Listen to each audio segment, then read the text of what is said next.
Hello and welcome to another demonstrational video here at Emm-Bee Motorhomes.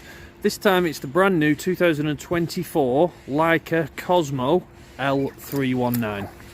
So we'll work around the outside of the motorhome and then we'll move on to the inside.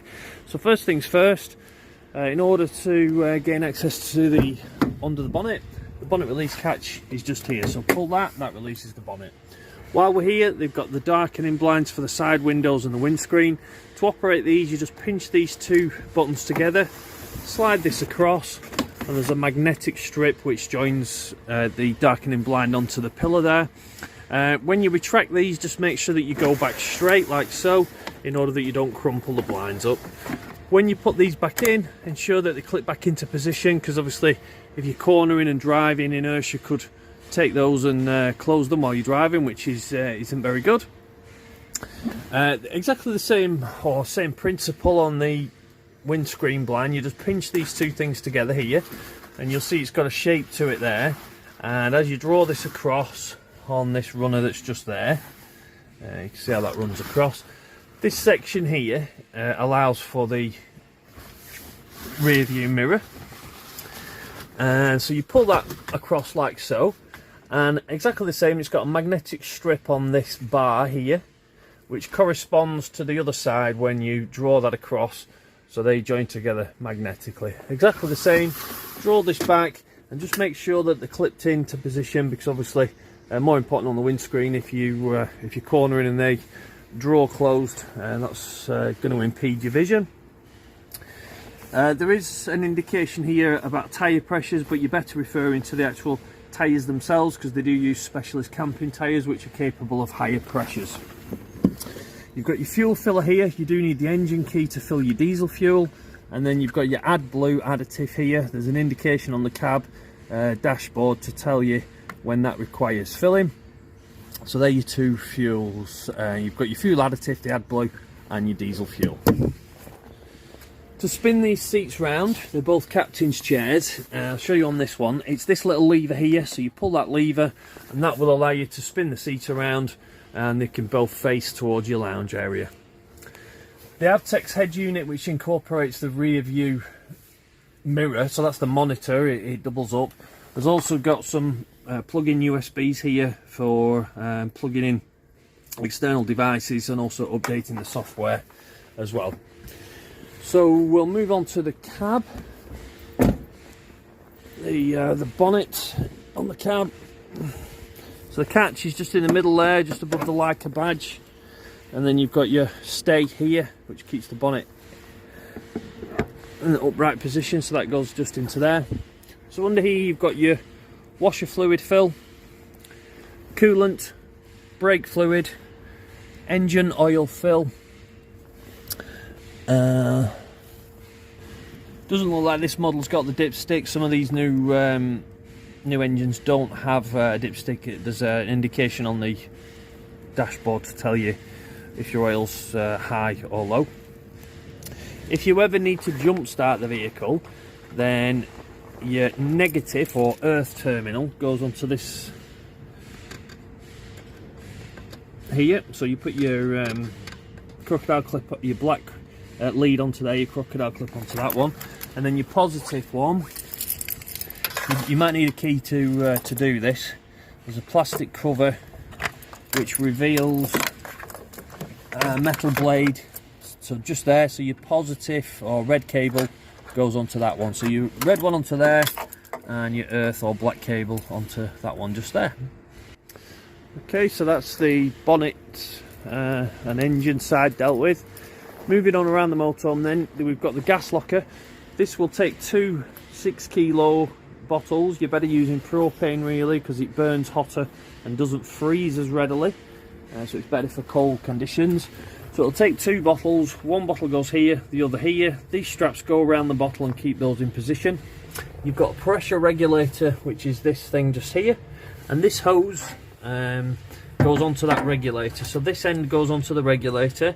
Just be careful that your rubber seal is still in position, because that's just like an O-ring. So that end goes into the regulator just there. You can see the threaded thing on it, and then the other end, this end here, goes into the bottle itself. So you end up with two bottles, one here, one here. That end of the hose goes into the top of your bottles, and then the bottles have got a tap on top of them which switches on and off your gas supply to the motorhome. It is important that when you first connect your gas up, it will take a while for the gas to go through all the tube in there and reach the individual appliances, so you might just need to try the hob, for example, 2 or 3 times before it actually ignites. It's got a little tray that lifts up like that to keep your bottles in position better, and then a lockable door which comes down over the top of those with a stay just there that goes into that little receiver. And then to lock these, you just turn those around, lock the actual barrel, and then push them in. Okay, so that's how you lock all the lockers of that type around the motorhome. This here is an exhaust for the boiler, so when you've got your heating on or your hot water on, particularly if you're running it off gas, you'll see steam or condensation rising from that. So that just needs to be kept clean and free of debris, and it's just the exhaust for the boiler. You're probably used to seeing it on your house when you've got the heating on. You'll see condensation or steam rising from that.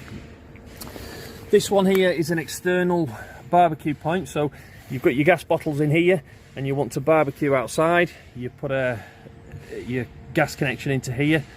This tap here switches on and off the gas supply to your external gas appliance. This little thing on the floor here is for the wastewater, so everything that goes into the kitchen sink or down the shower ends up in a waste tank which is underneath the motorhome. There's an indication on the actual control panel inside the motorhome to tell you how full that is becoming. And then to empty the waste tank, what you do is you take this handle and put it onto this bar here, so it just slides onto that, and then do that way around, and then it'll be just a turn on there to empty the tank. So I think that's actually closed, and that opens it, or the other way around. But the wastewater comes out of this here. So what generally happens on a site, they've got like a grid that you drive over the grid. So if you line up the rear of your gas locker just over that grid, then you know you're in the correct position to then empty your tank with this handle.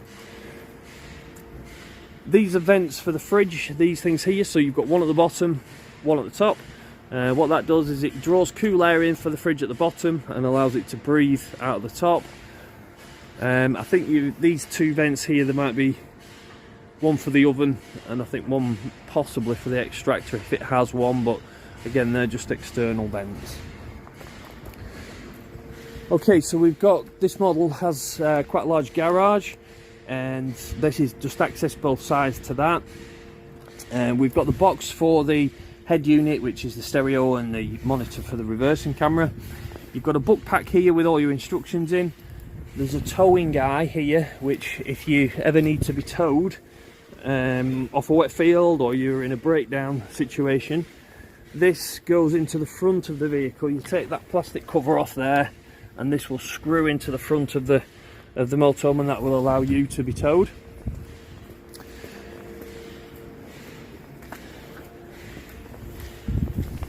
And we'll move on around to the other side to explain the other stuff that's in here. But you've got a heating outlet here, so your garage is actually heated. If you've got the heating switched on, then heat will be emitted through that vent there.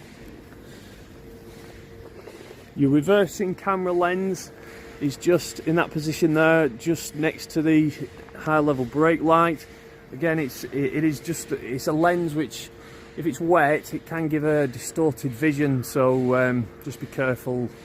If you've had heavy rain, you can still have moisture on the lens.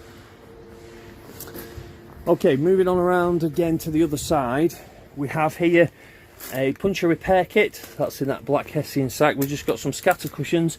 This customer's asked us to fit an air conditioning unit, so that's the original light that was in position in the roof, so we've removed that and then fitted an air conditioning unit for this particular customer.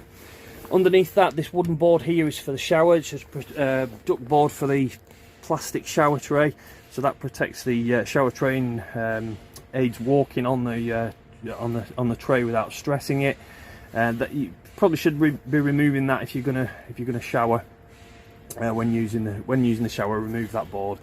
We've got an awning winder in here, so that's the winder for the awning. It's a telescopic winder which goes into the awning just here, but there is a separate video that we've got on our YouTube channel, which I'm sure we can include for you when we send this video over.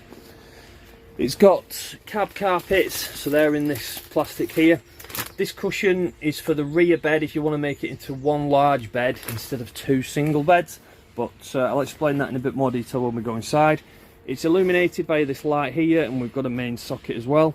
There's an indication to show you that you can have 150 kilograms of payload actually in the garage itself, which is very good for a smaller motorhome. These two things here, this is where you fill up your water. So your water goes into here with a hose. On the sites generally they've got a tap with a length of hose that's already attached to that tap, and you just put the hose into there and fill it up until water sort of comes back out. But there is an indication on the actual control panel to tell you how full your fresh water tank is, as well as your wastewater tank. Probably the most important thing to remember out of everything that I'm going to explain here is emptying the water out of this motorhome. So I've already showed you the waste tank, that needs emptying. This fresh water tank also needs emptying if you're not going to use the motorhome. So whenever it's not in use, particularly in cold weather, because that's the most important thing, if water's left in this tank and it freezes, it's in danger of expanding in the tank and then cracking the tank and the associated pipework. But we'll show you how to drain that down in a second. The next one along is where the main supply comes into the motorhome. So that's where the electric, you're going to get your electric from. That'll power any mains appliances that you've got in the motorhome, as well as charging up your leisure battery and assisting your 12-volt circuit. Okay, so that's where your mains cable attaches into the motorhome. Next one along is the toilet cassette. So everything that goes down the toilet ends up in this cassette, which is then disposed of. So there's an indication on the actual toilet itself to tell you how full that is, but it will become a bit more clear when I demonstrate the toilet inside.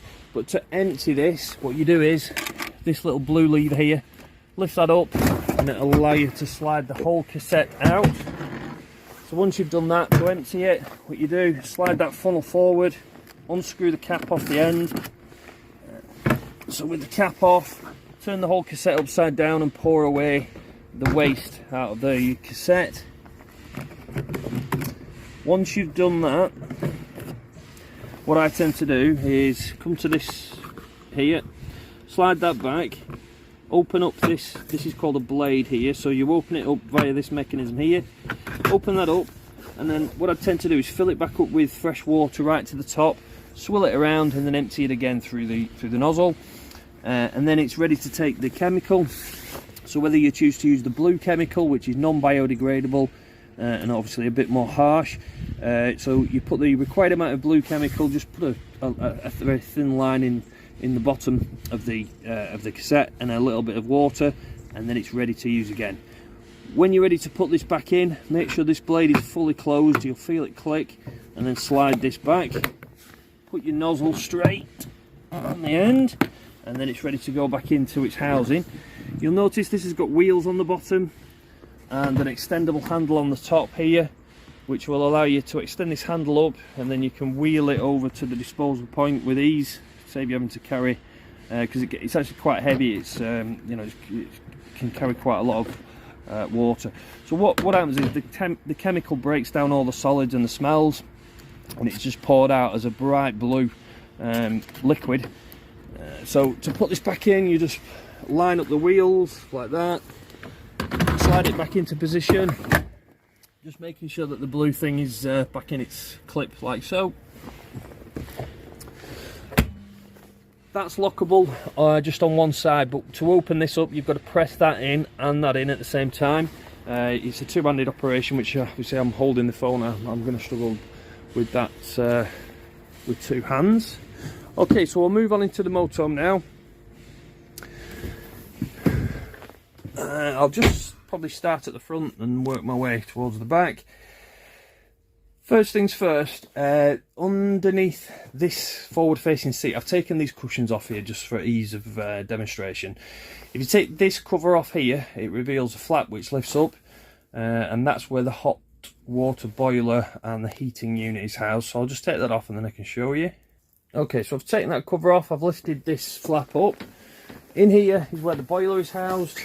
You've got your seatbelt cages here. These are the cages that are reinforcement for the seatbelt.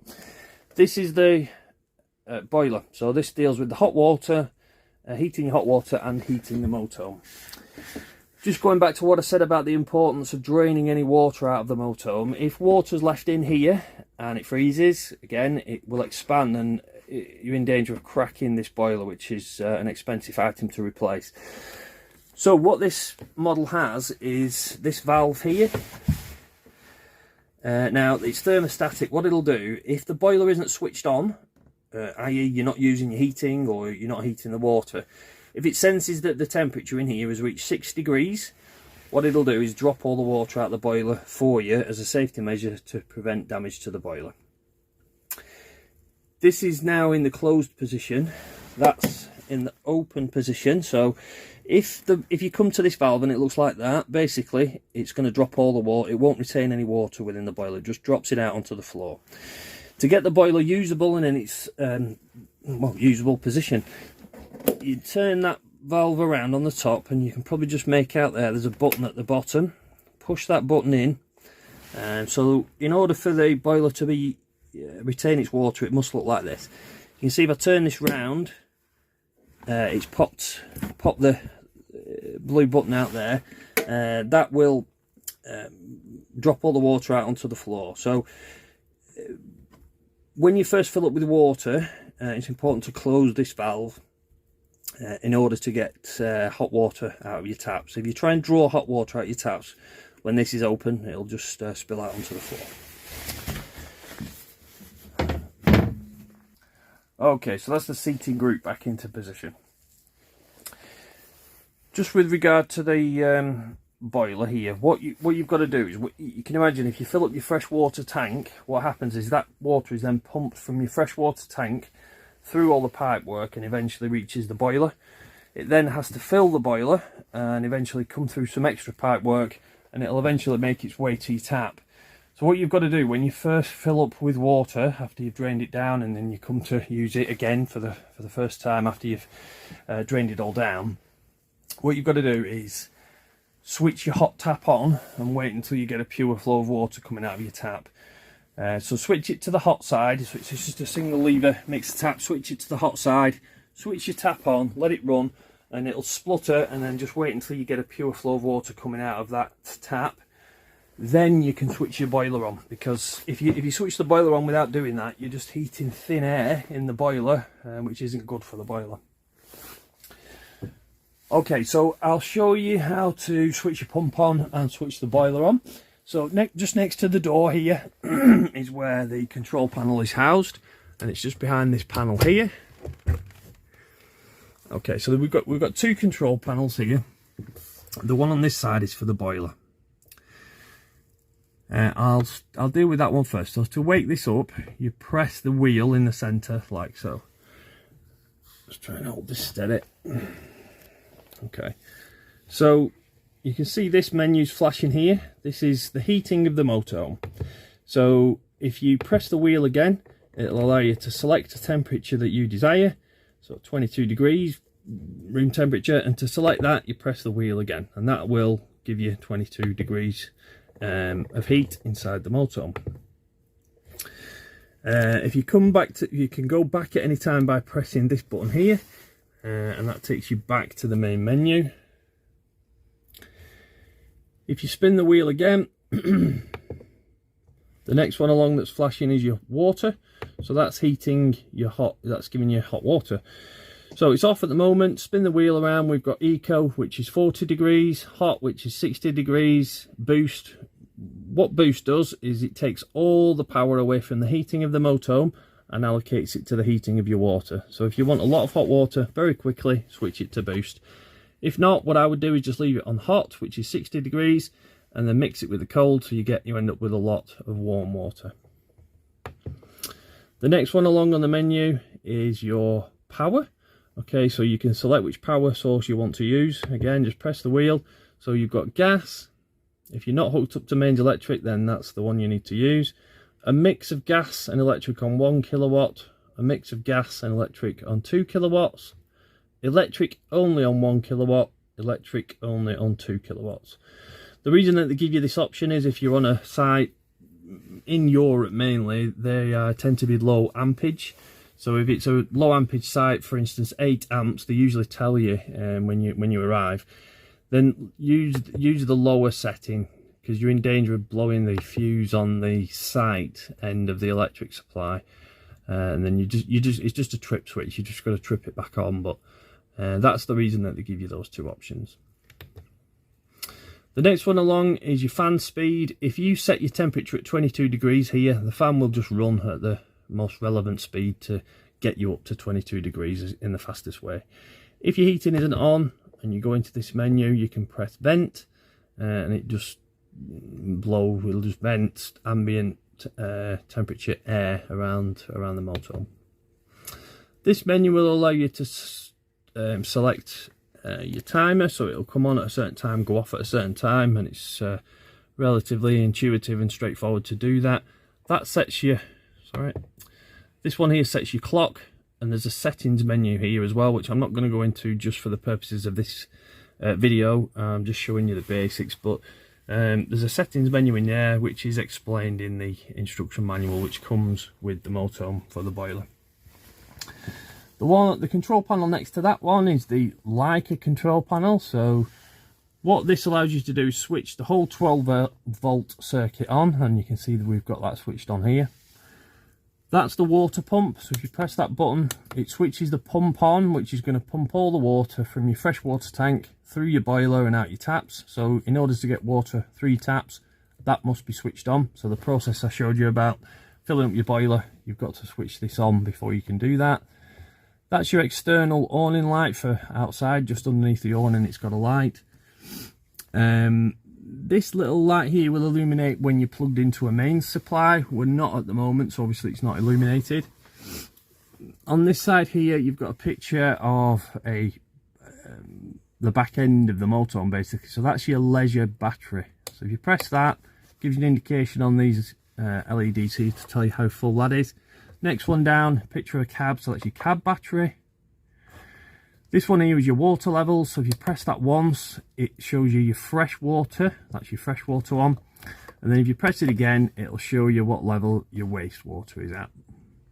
So fairly straightforward and easy to use.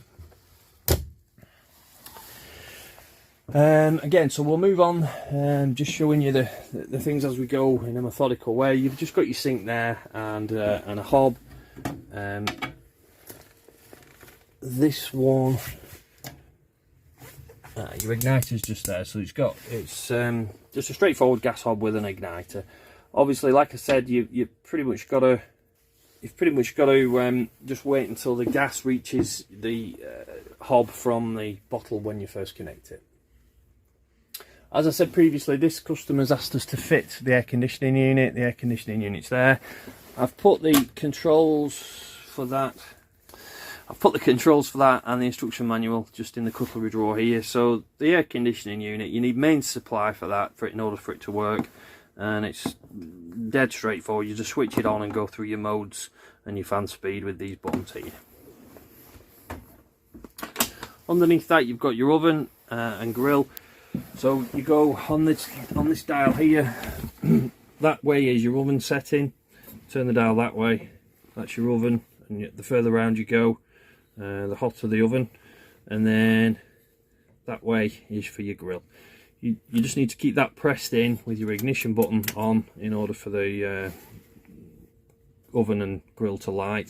So if you keep that pressed in as you're pressing the ignition button, once it's lit, keep it in for 20 seconds, and then that's your oven or grill lit. There's a little heat deflector here that can push in and out. If you've got the oven on, you don't want steam rising up onto your drawer. That's the extractor that I referred to, that's got the vent outside, and the switch for that is just there.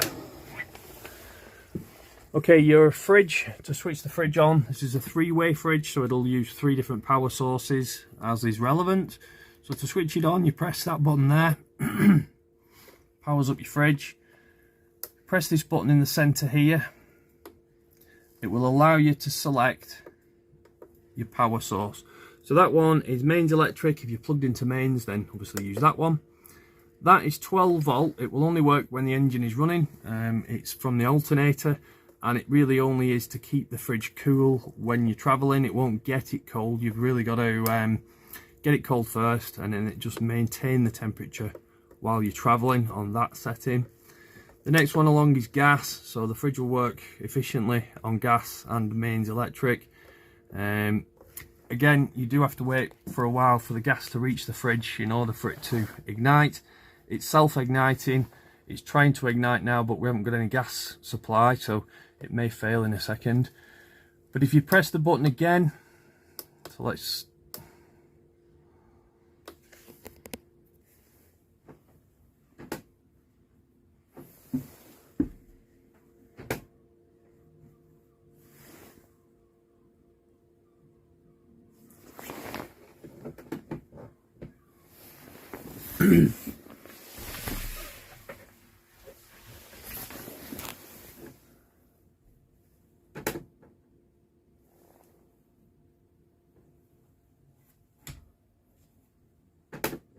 Oh dear.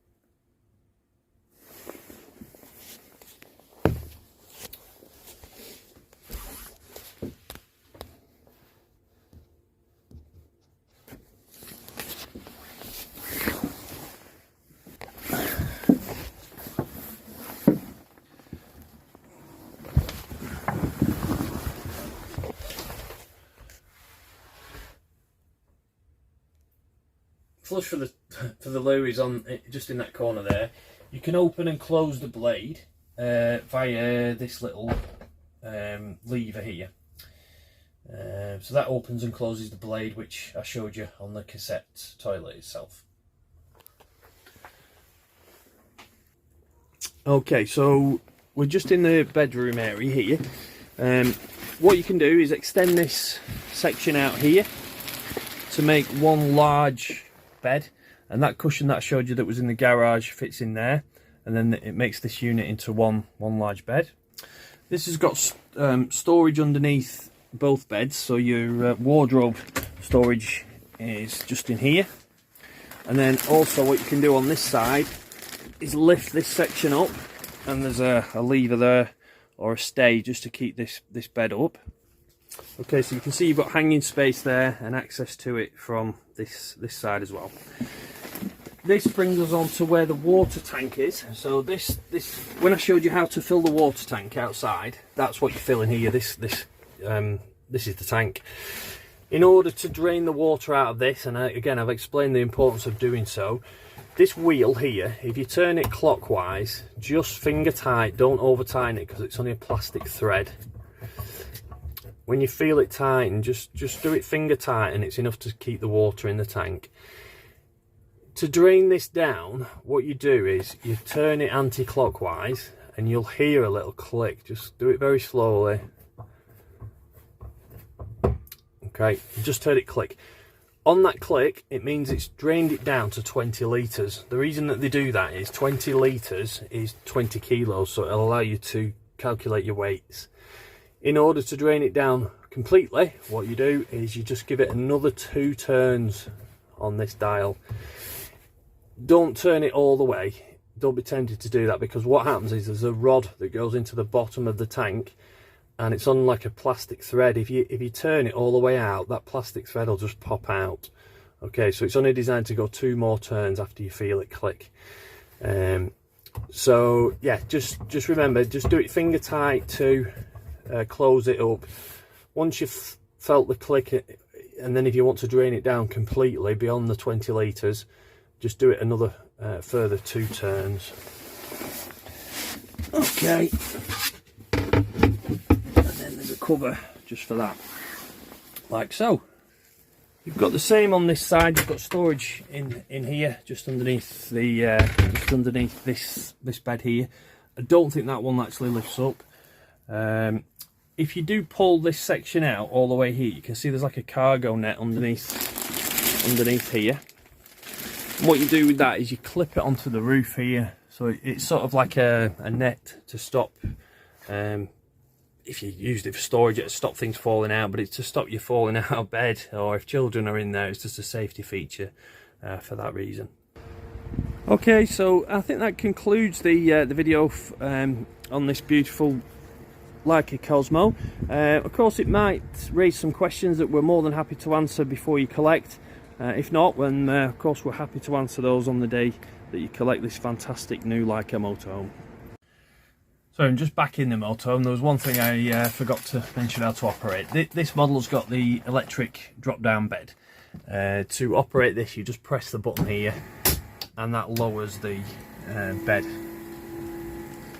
like so. And then the ladders to gain access to the bed will come all the way down to this bulkhead here. But the ladders to gain access to the bed are in the garage.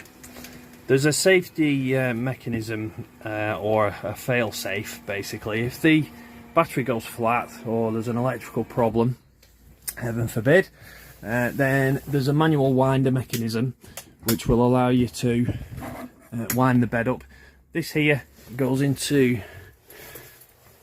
gains access to directly onto the motor, so you push that winder up through that hole there. It allows you to wind the bed up and down. So if you're in the unfortunate position of having drained your battery, then you can get the bed back up into its most upward position. So I'm just back in the motorhome. There was one thing I forgot to mention how to operate. This model's got the electric drop-down bed. To operate this, you just press the button here, and that lowers the bed,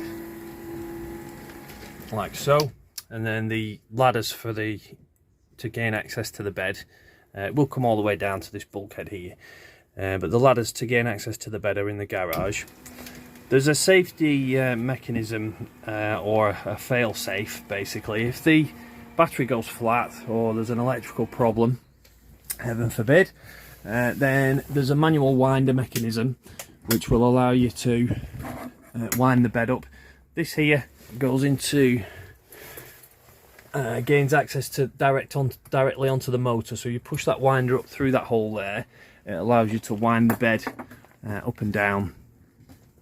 So if you're in the unfortunate position of having drained your battery, then you can get the bed back up into its most upward position.